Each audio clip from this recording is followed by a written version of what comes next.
또 조금씩 차이가 있는 것 같습니다. 어린아이들은 이제 성탄절이 되면 산타클로스 할아버지가 선물 갖다 준다. 그러니까 설레서 잠을 못 잘 정도로 그렇게 좋아합니다. 이제 그러다가 초등학교 들어가고 중학교 가고 하면 뭐 그런 산타클로스 할아버지가 선물 주는 거 정도는 이미 다 사태를 파악하고 그것 때문에 기뻐하고 좋아하는 건 아니고 이제 학교 안 가니까 그게 기쁘고 좋아서 크리스마스를 좋아한다고 합니다. 대학생들은 왜 좋아하는가 물어봤더니 이제 이 크리스마스 시즌에는 마음 놓고 남학생들이 여학생들과 더불어 술도 먹고 데이트도 하고 놀러도 가고 또 여학생들도 또 집안의 감시를 벗어나서 남학생들과 어울려서 같이 시간을 보낼 수 있으니까 또 이 대학생들도 크리스마스를 좋아한답니다. 직장 다니는 사람은 직장이 쉬니까 크리스마스를 좋아하고 또 40대가 되고 50대가 돼도 여전히 이런저런 이유를 가지고 크리스마스를 좋아합니다. 제가 왜 이렇게 길게 말하는 줄 압니까? 그 다음에 60대, 70대 되는 사람들도 크리스마스를 좋아합니다. 여러분, 60대나 70대 된 사람들이 왜 크리스마스를 좋아하는지 아십니까? 무지하게 철학맞은 이야기예요. 60대, 70대 돼도 여전히 크리스마스를 좋아하는데 왜 크리스마스를 좋아하나 했더니 옛날 생각나서 좋아한답니다.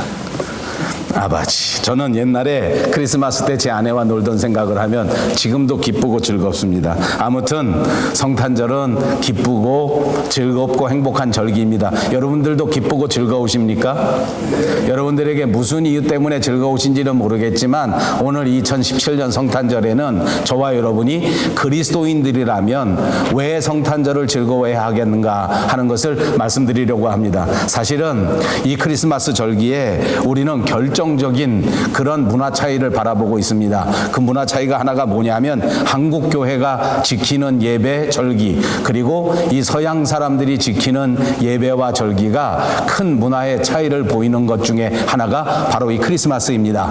우리 한국 사람들은 교회 1년에 한 번쯤 나가는 것이 크리스마스라 그래서 우리도 크리스마스 교인이라는 별명이 있습니다. 1년 내내 교회 안 가다가 크리스마스 때 선물 주니까 교회 오는 어린아이들이 적지 않기 때문에 우리가 성탄절 교인이라고 부르지 않습니까? 근데 이 서양 사람들은 크레스타라는 그런 이름이 있습니다. 그게 뭔가 하니 이스터라는 부활절하고 크리스마스라고 하는 크리스하고 합해서 크레스타라고 하는데 그것이 1년에 2번 부활절 그리고 크리스마스 이브에 교회 가는 사람들을 그렇게 부른다고 합니다. 그만큼 이 서양 사람들은 크리스마스 이브를 아주 중요하게 생각합니다. 그래서 우리가 이 건물을 임대해 가지고 있는 이 교회도 들어오실 때 보면 안내문이 써 있는데 오늘 같은 날 24일 크리스마스 이브가 주일하고 겹쳤으니까 우리 한국 교회는 당연히 크리스마스 이브는 별로 중요하지 않고 오늘 주일이 훨씬 더 중요해서 훨씬 더 좋게 생각합니다.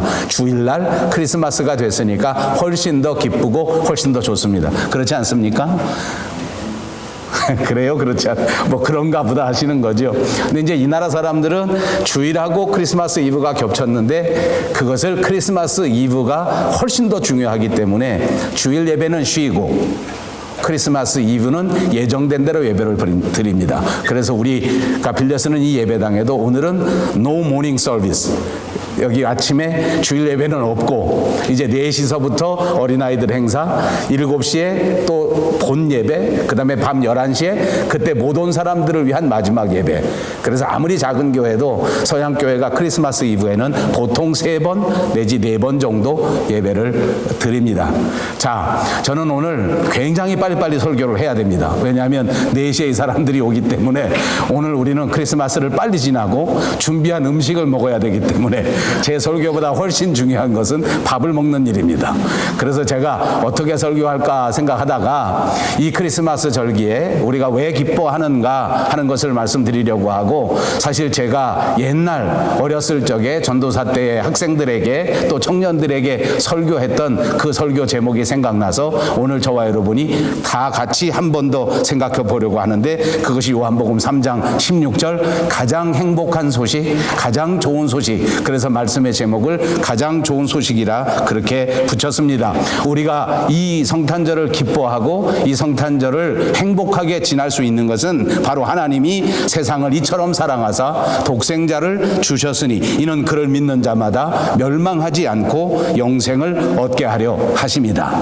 우리 교회 다니는 사람 너무 많이 들었던 귀한 말씀이고 아마 우리가 외울 수 있는 몇 안 되는 중요한 귀절 가운데 하나가 아닌가 싶습니다. 여러분들도 한번 외워보시면 아마 저절로 외워질 것입니다. 한번 해보십시다. 하나님이 세상을 이처럼 사랑하사 독생자를 주셨으니 이는 그를 믿는 자마다 멸망하지 않고 영생을 얻게 하려 하심이라. 온 기독교의 핵심이고 우리의 믿는 바의 핵심이고 오늘 우리가 맞이한 기쁜 성탄절의 핵심이 되는 규절의 말씀이 바로 이 말씀입니다. 이 말씀을 가만히 생각해 보면 몇 가지 중요한 주제가 있습니다. 하나님이 세상을 이처럼 사랑하사, 하나님은 우리를 이처럼 사랑하셨다 이렇게 말합니다.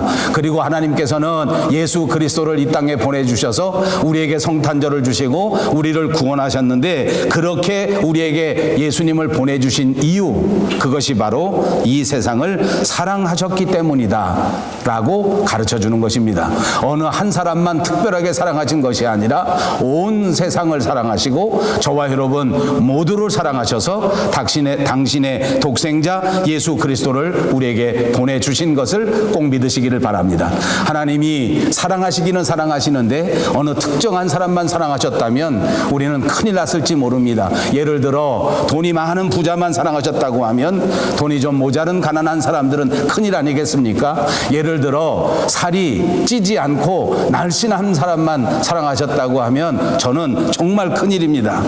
세상에 성공한 사람만 사랑하셨다고 했다 하면 그것도 큰일 아닙니까? 실패한 사람, 성공하지 못한 사람들은 하나님의 사랑을 체험하지 못할 것이기 때문입니다. 그런데 하나님께서는 그렇게 사랑하신 것이 아니라 이 세상에 저와 여러분을 어떤 격차도 두지 아니하시고 우리 모두를 그렇게 뜨겁게 사랑하셨고 하나님이 사랑하신 것은 이 세상 모든 사람들을 사랑하셨다는 사실을 우리에게 가르쳐 주시는 줄로 믿습니다.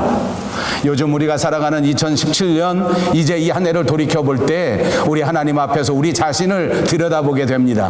우리 하루의 삶을 생각하고 우리 가정의 이 지난 한 해를 생각하게 되고 우리가 속한 교회가 지난 한 해 동안 어떻게 지내왔는가 하는 것을 한 번쯤 생각해 보게 됩니다. 우리 조국 대한민국의 사회, 우리 조국 대한민국의 교회 이런 것들을 한번 다시 생각해 본다면 우리는 정말 부끄럽고 가슴 아픈 모습을 감출 수가 없습니다.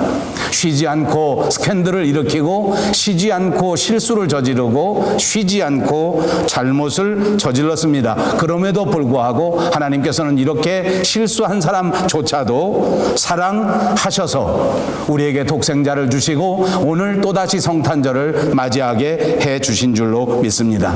그렇습니다. 하나님은 오늘 우리를 사랑하실 때 실수한 사람 제쳐놓고 잘못한 사람 제쳐놓고 말 안 들은 사람 제쳐놓고 사랑하신 것이 아니라 우리 모두를 오늘 하나님 앞에 경배하고 예배하는 저와 여러분 모두를 사랑하신 줄로 꼭 믿습니다. 여러분 이 말은 조심해서 들어야 합니다. 그러므로 우리가 마음껏 살아도 괜찮다, 그러므로 우리는 마음대로 죄 짓고 살아도 괜찮다, 이런 말이 아닌 것 아닙니까? 잘못한 것이 잘했다는 말도 아닙니다. 실수한 것이 잘했다는 말도 결단코 아닙니다. 하나님의 사랑을 말씀드리고 있는 것입니다. 하나님의 사랑의 속성과 하나님의 사랑의 특성은 아무 차별이 없다, 그것을 말씀드리고 있는 것입니다. 더 정확하게 정의하겠습니다. 하나님은 저와 여러분을 사랑하시고 하나님은 죄 짓는 우리가, 실수만 저지르는 우리가 변해서 새로운 사람 되라고 이 세상의 모든 사람들을 죄인 그대로 사랑하시면서 결코 이 죄에서 벗어나서 달라지는 사람이 되라고 우리를 사랑하시는 줄로 믿습니다. 그렇습니다. 오늘도 뜨거운 팔로 우리를 안아주시는 우리 예수님은 우리를 향해 뜨거운 소원을 가지고 있습니다. 이제 2017년 지나간 한 해는 잊어버리고 이제부터는 정말 나와 더불어 달라진 사람이 되어라. 이제부터는 나와 더불어 완전히 새로운 교회가 되어라. 여러분, 하나님은 오늘 저와 여러분 같이 부족하고 실수 많이 하는 사람일지라도 꼭 부둥켜 안고 변하여 새 사람 되고 다시는 죄 짓지 않는 거룩한 성도가 되어 하나님을 기쁘시게 하고 하나님 앞에 영광을 돌리는 사람이 되게 하시려고 우리를 사랑하시는 줄로 믿습니다. 이것이 하나님이 우리에게 주시는 사랑이요, 이것이 하나님께서 저와 여러분에게 풍성하게 내리워 주신 그 은혜라고 하는 사실을 꼭 기억하시기를 바랍니다. 이 하나님의 은혜를 받고 이 하나님의 사랑을 받고 이 기쁜 성탄절을 맞이한 저와 여러분, 그리고 우리 교회가 모두 변하여 거룩한 사람이 되고 거룩한 가정이 되고 거룩한 교회가 꼭 되시기를 바랍니다. 두 번째로는 독생자를 주셨다는 말씀입니다. 하나님의 진짜 사랑은 여기서 또 나타나고 있습니다. 독생자, 그리고 그 독생자를 주셨다. 그러므로 하나님의 사랑의 특징은 첫 번째는 독생자, 그리고 두 번째는 주셨다는 것입니다. 독생자는 무엇입니까? 그것은 원래의 말로 보면 모노게네스라는 말인데, 모노라는 말은 하나라는 말이요, 게네스라는 말은 생명이라는 의미를 가지고 있는 말입니다. 하나밖에 없는 생명, 정말 소중한 생명, 정말 귀한 가치, 그것을 아낌없이 우리에게 주셨다는 것입니다. 사랑은 주는 것입니다. 주지 않는 것은 사랑이 아닙니다. 사랑은 절대로 말로만 하는 것이 아닙니다. 사랑은 절대로 생각으로만 하는 것이 아닙니다. 사랑은 주는 것이라고 하는 사실을 기억하시기를 바랍니다. 그러므로 하나님께서는 가장 소중한 것, 가장 귀한 것, 그분의 독생자 하나밖에 없는 생명 예수 그리스도를 우리에게 주셨습니다. 이 서양 속담에는 그런 말이 있습니다. You can give it without love, but it is not love without giving. 기빙이 없이는 러브가 아니다. 물론 사랑 없이 줄 수는 있지만, 동정으로도 줄 수 있고 이런저런 생각으로 나눌 수 있지만, 그러나 주지 않으면 사랑이 아니다. 아멘. 사랑하는 여러분, 2017년 하나님께서 아낌없이 주신 그 사랑을 다시 한번 간직하시고 그리스도인답게 아낌없이 사랑을 나누어주는 저와 여러분들이 되시기를 바랍니다. 이제부터 더더욱 큰 사랑을 내 남편에게 나누어줍니다. 이제부터 더 귀한 사랑을 내 아내에게 나누어줍니다. 이제부터 더 뜨거운 사랑을 내 자녀들에게 아낌없이 주면서 살아가시기를 바랍니다. 이제 정말 마음속 깊은 곳에서 나오는 진정한 존경과 진정한 사랑을 우리 부모님들에게 아낌없이 드리면서 살아갈 수 있는 우리들이 되시기를 바랍니다. 하나님은 하나밖에 없는 생명, 그 독생자를 저와 여러분에게 주셨습니다. 세 번째는 그를 믿는 자마다입니다. 세 번째가 정말 중요합니다. 첫 번째와 두 번째는 하나님께서 우리에게 주신 일이요, 하나님께서 우리에게 하신 일이라고 하면, 이 세 번째는 우리가 감당해야 되는 일이기 때문입니다. 하나님이 이처럼 세상을 사랑하셨습니다. 그래서 그분의 독생자 예수 그리스도 하나밖에 없는 그 소중한 생명이라도 아낌없이 우리에게 주셨습니다. 자, 이제 우리가 해야 할 일은 무엇인지 아십니까? 그것이 바로 믿음입니다. 그를 믿는 자. 이제 우리는 믿음으로 하나님 앞에 드려야 한단 말입니다. 이것도 정말 얼마나 감사한지 모릅니다. 하나님께서 그토록 소중한 독생자를 우리에게 주시면서 컨디션을 달기를, 아마 너희가 이렇게 소중한 것을 받았으니 내게 돈을 달라, 내게 무슨 다른 것을 달라, 이렇게 했으면 우리 얼마나 곤란했겠습니까? 하나님은 이토록 아름다운 생명을 우리에게 주시면서 이 성탄절에 저와 여러분에게 한 가지 조건을 붙이셨습니다. 그 컨디션, 오직 믿음이라고 하는 사실을 기억하십시오. 이제 우리가 하나님 앞에 해야 할 일은 믿음입니다. 하나님께서 내게 행하신 위대한 일을 내가 받아들이고 믿는 일입니다. 십자가 위에서 우리를 위해 희생해 주신 그분의 사랑을 우리는 그대로 받아들이는 것입니다. 그것이 믿음입니다. 분석하려고 하지 맙시다. 따지려고 하지 맙시다. 고민할 필요도 없습니다. 그분이 행하신 그 위대한 십자가의 희생을 우리가 받아들이면 그것이 믿음입니다. 그분이 우리에게 베풀어 주신 그 뜨거운 사랑을 그냥 받아들이면 그것이 믿음입니다. 그를 믿는 자, 그를 믿는 자마다 하나님께서 우리에게 영생으로 보답해 주신다는 사실을 깨달으시고 예수님을 바라보시고 예수님을 믿으실 수 있는 저와 여러분들이 꼭 되시기를 바랍니다. 믿는 자마다 누구든지 하나님의 자녀로 삼으시고 믿는 자마다 누구든지 하나님과 관계를 형성하고 믿는 자마다 누구든지 하나님이 축복하신다는 것입니다. 그러므로 오늘 저와 여러분은 그 믿는 자 안에 우리가 들어가 있는가, 이 믿는 자 안에 포함되어 있는가 하는 것을 깊이 생각하시기를 바랍니다. 마지막 메시지는 멸망치 않고 영생을 얻게 하려 하심이라. 믿음이 우리가 하나님 앞에 내어드려야 할 유일한 컨디션이라고 하면 영생은 하나님께서 베풀어 주시는 그 결과입니다. 우리가 믿음으로 하나님 앞에 응답하면 하나님은 우리에게 영생을 주시는데 바로 그 앞에 또 다른 말이 있습니다. 그냥 영생으로 곧바로 직진하는 것이 아닙니다. 멸망하지 않고 영생을 얻는다는 것입니다. 그렇습니다. 예수를 믿고 예수를 믿는 믿음을 하나님 앞에 드리면 하나님이 우리에게 주시는 첫 번째 열매는 우리가 멸망치 않는다는 것입니다. 여러분, 이 성탄절에 저는 이 말씀이 우리에게 진정한 복음이 되기를 바랍니다. 저와 여러분은 하나님의 자녀가 되었습니다. 우리의 믿음을 고백하였습니다. 그럼에도 불구하고 이 험한 세상 살아가는 동안 우리는 실수할 수가 있습니다. 그러나 꼭 기억하십시오. 실수하더라도 망하지 않습니다. 예수 믿는 사람이지만 우리가 살아가면서 때로는 육신의 아픔을 겪을 때가 있습니다. 질병 때문에 어두워질 때가 있습니다. 그러나 꼭 기억하십시오. 이 아픔 속에서도 결단코 우리는 멸망하지 않습니다. 예수를 믿지만 때로는 사업이 잘못될 수 있고, 예수를 믿지만 때로는 인간관계에서 실패할 수 있고, 예수를 믿지만 때로는 사람들에게 상처를 받고 사기를 당할 수도 있습니다. 그러나 결단코 망하지 않습니다. 이것이 이 성탄절에 저와 여러분에게 주시는 최고의 복된 소식인 줄로 믿습니다. 우리 입으로 한번 해보십시다. 나는 결단코 망하지 않는다.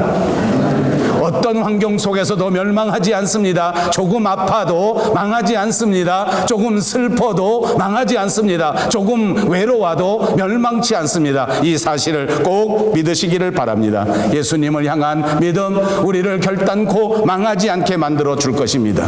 그러므로 여러분들을 바라보니 제 마음속에 이런 은혜가 있습니다. 이제는 결코 영원토록 망하지 않을 여러분들을 정말 축복합니다. 어떤 상황 속에서도 여러분은 망하지 않을 것입니다. 그렇습니다. 어떤 환경 속에서도 하나님이 여러분을 붙잡으셨으므로 반드시 영원한 생명을 주실 것입니다. 이 성탄절에 하나님이 다시 한번 여러분에게 분명히 약속하셨습니다. 여러분을 꼭 붙들은 주님의 손이 이미 선한 일을 시작하셨으므로 여러분의 마지막 그때까지 반드시 아름다운 열매, 영생의 열매로 붙잡아 주신다고 말씀해 주셨습니다. 진짜 위대한 성탄절입니다. 이 놀라운 축복이 이 성탄절 여러분 모두에게, 그리고 여러분의 가정 위에, 여러분의 모든 친척들 위에, 조국에 두고 온 가족들 위에 그야말로 충만하시기를 주님의 이름으로 축복합니다. 기도하십시오.